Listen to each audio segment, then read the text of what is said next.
కబుల్టలో breaking news చూస్తున్నాం. నంద్యాల జిల్లా మహానందిలో మరోసారి చిరుత కలకలం రేపింది. స్థానికంగా ఉన్న గోశాల వద్ద చిరుత సంచరించింది. ఇటీవల ఈశ్వర్ కాలనీకి చెందిన నగేష్ అనే యువకుడిపై చిరుత దాడి చేసింది. దీంతో స్థానికులు భక్తులు భయాందోళనకు గురయ్యారు. చిరుత బెడద నుంచి తమను రక్షించాలని స్థానికులు కోరుతున్నారు.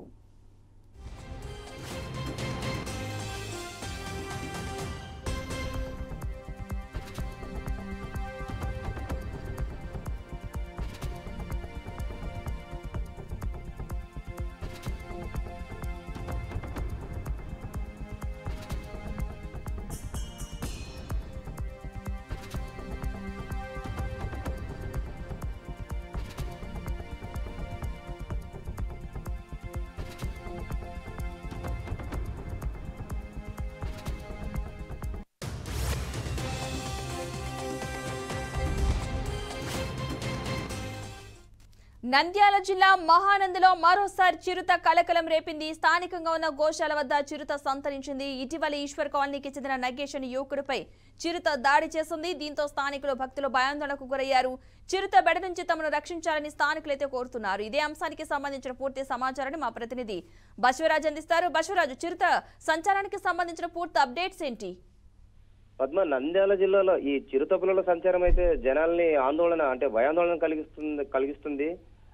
ఎక్కడికెక్కడ జనాలు భీతిల్లిపోతున్నారు. అంటే చిరుత పులులు ఏంటి, అడవుల నుంచి జనవాసంలోకి రావడం ఏంటి, పశువుల్ని కుక్కల్ని ఇట తినడం ఏంటనే ఒక భయాందోళన అయితే ఉన్నారు.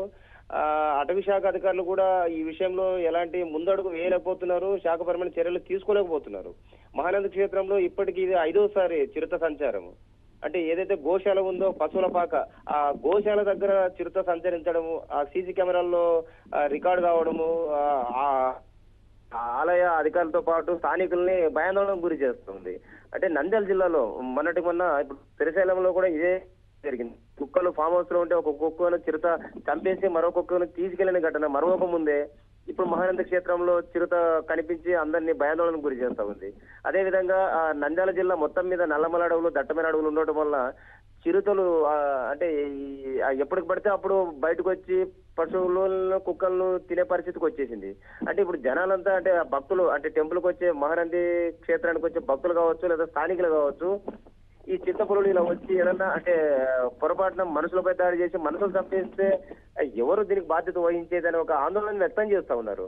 అటవీ శాఖ అధికారులు అయితే హెచ్చరికలు జారీ చేస్తున్నారు, అప్రమత్తంగా ఉండండి అని.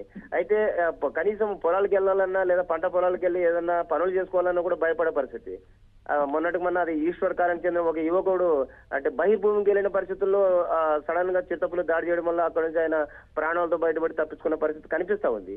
ఇదే విషయంలో కొందరు స్థానికులు అడుగుతా ఉన్నారు.